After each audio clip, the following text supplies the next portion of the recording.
The story of the Underground Railroad is one of defiance, endurance, and hope. While many know of the escapes to northern US states, fewer know that for thousands, true freedom meant continuing further, into British North America. Nova Scotia, a remote coastal land on the edge of the Atlantic, became a final refuge for black men, women, and children fleeing slavery in the American South. Their journey wasn't just physical, it was a fight against the brutality of slavery, the betrayal of false promises, and the slow, grinding weight of racism. The Underground Railroad was neither underground nor a railroad. It was a loosely connected system of abolitionists, safe houses, coded messages, and daring escapes. Conductors like Harriet Tubman risked their lives guiding fugitives through swamps, across rivers, and into free states or British territories. Canada, under British rule, had abolished slavery in 1834 and even before that offered relative legal protection for escaped slaves. By the mid-1800s, it became a beacon of hope.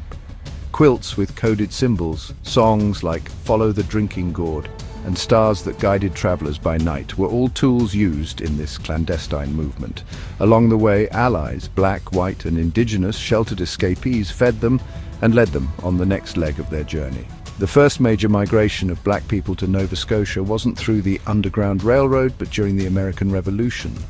The British promised freedom to enslaved people who fled rebel masters and supported the Crown. Over 3,500 Black Loyalists were evacuated to Nova Scotia after the war. Though promised land and liberty, they found racism, broken promises, and second-class treatment. Many were given poor land or no land at all. Some, like those in Birchtown, the largest black settlement in North America in the 1780s, struggled to survive. By 1792, over 1,200 left Nova Scotia altogether to found Freetown in Sierra Leone, disillusioned by British betrayal. These early arrivals set the stage for later waves of black migration, especially during the War of 1812. During the War of 1812, British Admiral Alexander Cochrane issued a proclamation offering freedom to enslaved Americans who escaped and joined the British side. Over 4,000 enslaved people seized this opportunity, risking capture, torture, or death to flee southern plantations. Around 2,000 were evacuated to Nova Scotia by British ships and became known as the Black Refugees of the War of 1812. They arrived at ports like Halifax and Shelburne, often in poor health and with nothing but the clothes on their backs. At Melville Island, near Halifax, a military quarantine depot, they were housed temporarily. Disease, overcrowding, and hunger plagued the refugees, but soon they were resettled in nearby rural communities where they hoped to begin again. Black refugees founded and expanded several communities. Preston, one of the oldest black communities in Canada, it became a cultural stronghold.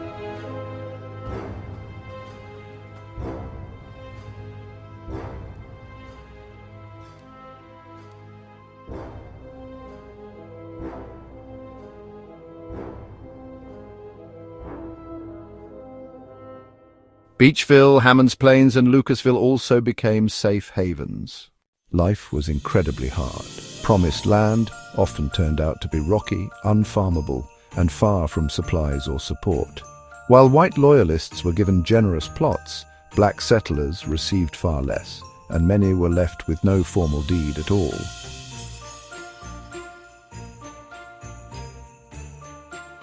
Still, they endured. They cleared land, built homes, and planted deep community roots. Churches like the African Baptist Church played a central role. Education became a priority. And though racism and poverty were constant, these communities became symbols of perseverance. Despite systemic discrimination, including segregated schools, job discrimination, and exclusion from politics, black Nova Scotians created their own institutions and fought back. Leaders like Richard Preston, a formerly enslaved refugee, became a minister and activist who founded multiple black churches and helped shape African Nova Scotian identity. Culture flourished through oral history, gospel music, and storytelling. Family, faith, and freedom were pillars of life.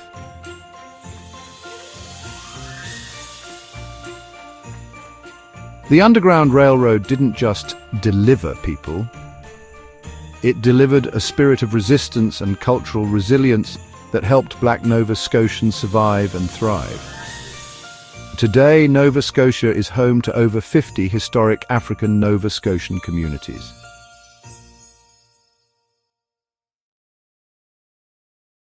The legacies of Birchtown, North Preston and Africville, once marginalised, even erased, are now being reclaimed. Museums like the Black Loyalist Heritage Centre and Africville Museum preserve the stories that were once almost lost. Black History Month, community festivals and educational reform have helped bring visibility to a proud heritage. But challenges remain.